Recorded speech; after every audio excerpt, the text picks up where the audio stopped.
The Imaginative Hobbyist presents Batman, Dead End, written by Max C.S., adapted from a screenplay by Sandy Collora.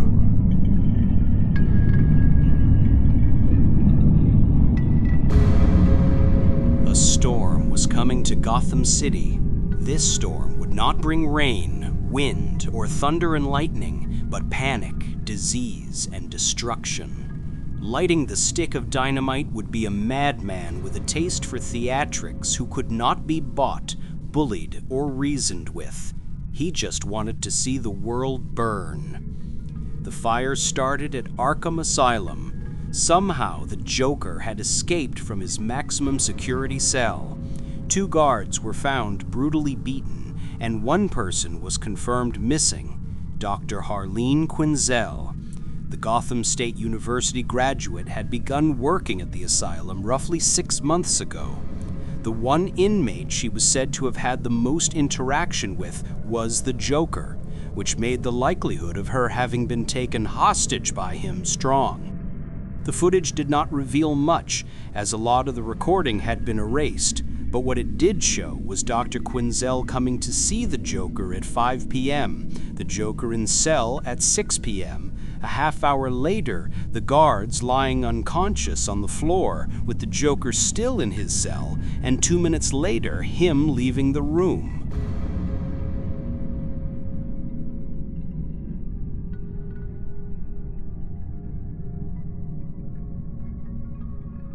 Even before the bat signal was turned on, Bruce Wayne was already making his way to the Batcave to suit up. He had finished a business meeting with Mr. Charles Bishop Wayland when he saw the news report on television and rushed to get back home. Batman had tracked down the Joker outside of an abandoned factory in the slums of the city. As he searched in the dark, a loud thunderclap shook the earth, followed by an equally loud explosion that sounded like it was coming from a few blocks away. Was that where the Joker was? Before he could check it out, he heard the Joker's laughter, and when he turned, there he was. The Joker hit Gotham's Dark Knight in the jaw with brass knuckles. "What's the matter, freak? Can't take a little joke?" Batman hit him back and then kicked him to the ground. "You're pathetic." The Joker's frown quickly turned upside down. "Oh, that's rich coming from someone who runs around in the dark wearing a cape and a mask." Batman grabbed him by the straitjacket to look him in the eyes. "We both wear masks." The Joker scowled. "Look at my face. This is who I am. My mask is permanent. You have a choice." "You made your choice a long time ago, Joker. No, you did this to me, and you condemn me to that asylum like some bastard child that you refuse to take responsibility for? That's why you will never kill me, Bats. You made me, Daddy. And criminal scum like you made me." Batman picked up the Joker and tossed him into the wall. The Joker began laughing. Batman walked closer. "You're going back to Arkham." The tone of the Joker's laughter began to change, switching from the sound of a maniac to an egotist who claimed victory before the fight could begin. Out of nowhere, a shiny black monstrosity swooped down and took the Joker into the air. Batman looked up and saw the creature take the Joker to the rooftop of the factory. Batman watched as the Joker's brass knuckles made it to the ground. On impact, he heard an unsettling sound and looked over. There in front of him stood the most unusual creature he had ever seen on this earth.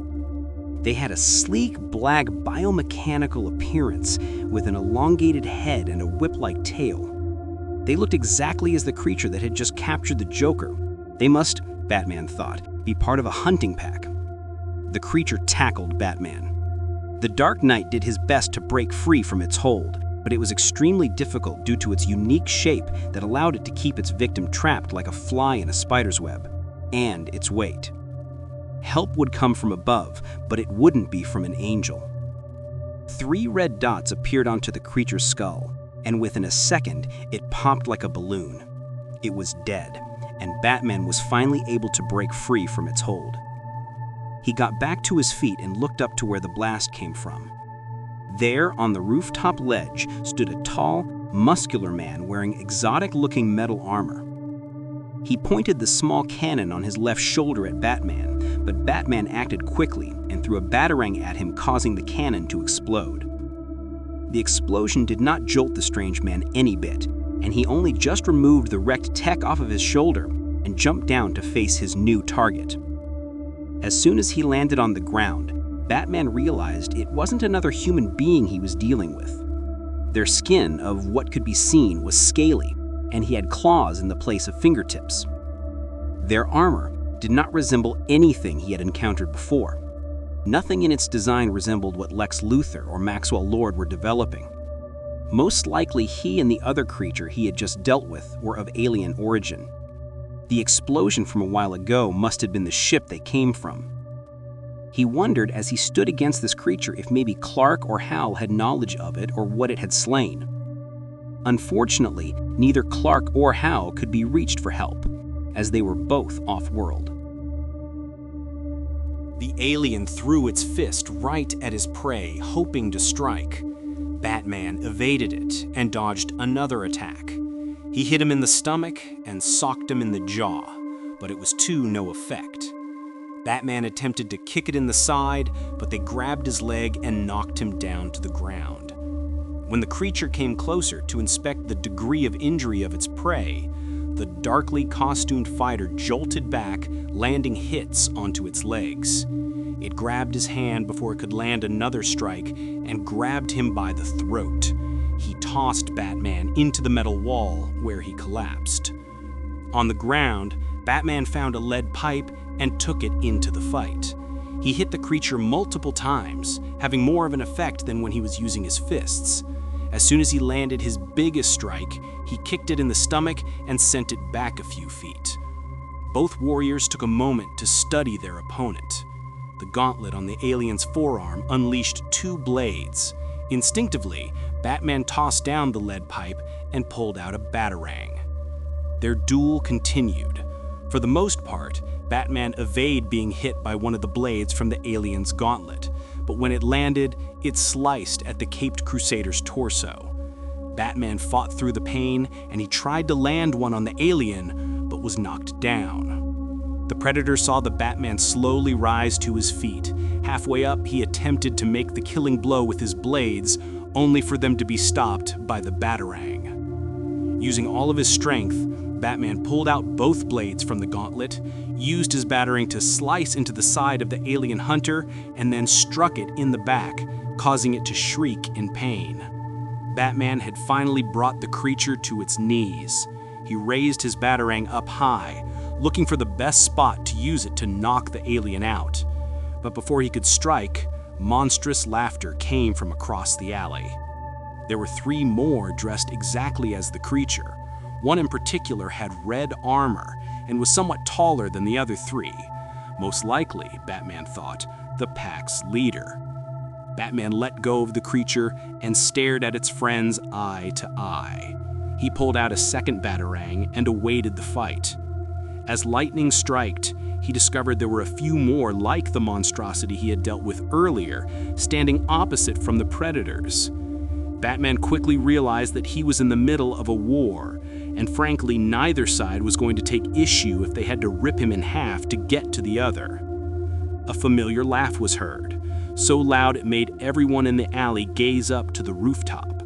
There was the Joker, still alive, and also Dr. Quinzel, whose face was now covered in white makeup with bright red lipstick and was carrying a large mallet with green blood splattered on the front. Have fun, bats. And they were off. There was no way out of this, but he had been in this position before. From out of the shadows came help. Dick Grayson, the first Robin and now Nightwing, appeared. Following him out of the dark was Batgirl herself, Barbara Gordon, and Starfire, another Titan like Nightwing. Now the fight was looking fair. As the Joker and the Doctor, now calling herself Harley Quinn, were enjoying painting the town red, their fun would come to an end when Batman and friends caught up to them at the Gotham City Museum. Though the Joker was not too surprised to see that Batman had survived, he did ask how he did it, to which one of the founding members of the Justice League replied, "Because I'm Batman." After taking the Joker and Harley Quinn back to Arkham, Batman, Nightwing, Batgirl, and Starfire returned to the crash site where the Predators, who Starfire said were called the Yautja, were tied up and placed in the brigs of the spaceship they came in. They were transferred to the prison cells of the Hall of Justice, where in the morning, Batman, with the help of Starfire and the Martian Manhunter, would be asking questions.